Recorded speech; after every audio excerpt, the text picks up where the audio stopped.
എല്ലാവർക്കും നമസ്കാരം. ഉണ്ണിയപ്പം ഉണ്ടാക്കുന്ന വീഡിയോ ഞാൻ മുമ്പ് നമ്മുടെ ചാനലിൽ അപ്ലോഡ് ചെയ്തിരുന്നു. അപ്പോൾ ഇന്ന് ഞാൻ ചെറിയൊരു വ്യത്യാസം വരുത്തിയിട്ട് ഒരു ഉണ്ണിയപ്പം ഉണ്ടാക്കാൻ ശ്രമിക്കുകയാണ് കേട്ടോ. ഈ റെസിപ്പി എനിക്ക് പറഞ്ഞു തന്നിരിക്കുന്നത് എൻ്റെ അമ്മായിയാണ്. സാധാരണ ഞാൻ ഉണ്ണിയപ്പം ഉണ്ടാക്കുമ്പോൾ അരിയുടെ കൂടെ നേന്ത്രപ്പഴമാണ് ചേർക്കാറുള്ളത്, നമ്മുടെ ഏത്തപ്പഴമില്ലേ അത്. എന്നാൽ ഇത്തവണ ഞാൻ പഴമൊന്നും ചേർക്കുന്നില്ല, നാളികേരമാണ് ചേർക്കാൻ പോകുന്നത്. എന്താ നമുക്ക് നോക്കിയാലോ ഈ ഉണ്ണിയപ്പം എങ്ങനെ വരുന്നു.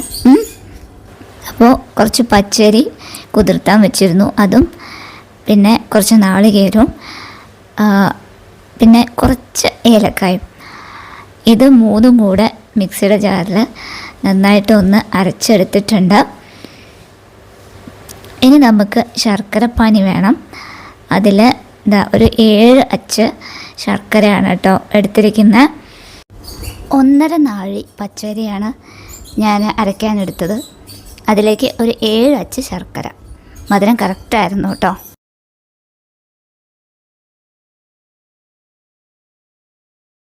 പിന്നെ നമ്മൾ കുറച്ച് തേങ്ങാക്കൊത്ത് നെയ്യിൽ ഒന്ന് മൂപ്പിച്ചിടുന്നുണ്ട് കേട്ടോ. എനിക്ക് ഈ തേങ്ങാക്കൊത്ത് പായസത്തിലാണെങ്കിലും അപ്പത്തിലാണെങ്കിലും ഒന്നും ഇടുന്നത് ഇഷ്ടമല്ല. തേങ്ങാക്കൊത്ത് എനിക്ക് തീരെ ഇഷ്ടമല്ലാത്ത സാധനം. പക്ഷേ അമ്മ പറയും അതെങ്ങനെ ഇട്ടാൽ നല്ല സ്വാദാണ്, അതുകൊണ്ട് അമ്മയ്ക്ക് വേണ്ടി ഞാൻ ഇട്ടതാണ്. പിന്നെ നമ്മുടെ ഈ മധുരമൊക്കെ ഒന്ന് ബാലൻസ് ചെയ്യാൻ വേണ്ടി ഒരു നുള്ള് ഉപ്പ് ചേർത്തിട്ടുണ്ട്. ഇനി ആസ് യൂഷ്വൽ നമ്മുടെ കാരോയിൽ അടുപ്പിൽ വെച്ചു, എണ്ണ ഒഴിച്ചു. വെളിച്ചെണ്ണയിലാണ് ഉണ്ടാക്കുന്നത് കേട്ടോ. റിഫൈൻഡ് ഓയിൽ അല്ലെങ്കിൽ സൺഫ്ലവർ ഓയിൽ വേണ്ടവർക്ക് അത് ചെയ്യാം. പക്ഷേ ഇവിടെ എന്തിനും വെളിച്ചെണ്ണയാണ്, അതുകൊണ്ട് ഞാനും വെളിച്ചെണ്ണയിൽ തന്നെ ഉണ്ടാക്കുന്നത്. ഇത് കുറച്ച് ലൂസായ മാവാണ്, അതുകൊണ്ട് തന്നെ പൊട്ടിത്തെറിക്കുന്നുണ്ടായിരുന്നു നല്ലപോലെ. അപ്പോൾ ഞാൻ ഓരോ കുഴിയിൽ ഒഴിച്ച് അത് ഫുള്ള് പൊട്ടിത്തെറിച്ചതിന് ശേഷം അടുത്ത കുഴിയിൽ വയ്ക്കും, അങ്ങനെ ആയിരുന്നു. എന്തായാലും അത് ചിലപ്പോൾ തേങ്ങാക്കൊത്തൊക്കെ ഇട്ടതുകൊണ്ട് പൊട്ടിത്തെറിക്കാൻ സാധ്യതയുണ്ട്, അതുകൊണ്ടായിരിക്കാം ചിലപ്പോൾ. എന്തായാലും നന്നായിട്ട് പൊട്ടിത്തെറിച്ചിരുന്നു. പക്ഷേ അപ്പമൊക്കെ നന്നായി വന്നു. എനിക്കിപ്പോൾ അങ്ങനെ ഒട്ടിപ്പിടിക്കാറൊന്നും ഇല്ല, ദൈവം സഹായിച്ച് നന്നായിട്ട് കിട്ടാറുണ്ട്. ഞാൻ ആദ്യം കാരോല് നന്നായിട്ട് കഴുകിയതിന് ശേഷം നന്നായി നല്ലെണ്ണ തേച്ച് വയ്ക്കാറുണ്ട്.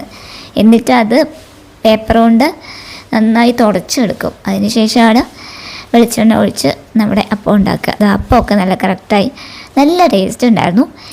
അത് നിങ്ങൾ ഇതുവരെ ഇങ്ങനെ ഉണ്ടാക്കിയിട്ടില്ലെങ്കിൽ ഒന്ന് ഉണ്ടാക്കി നോക്കിയിട്ട് എന്നെ അറിയിക്കണം കേട്ടോ അഭിപ്രായം എന്തായാലും. Okay, by.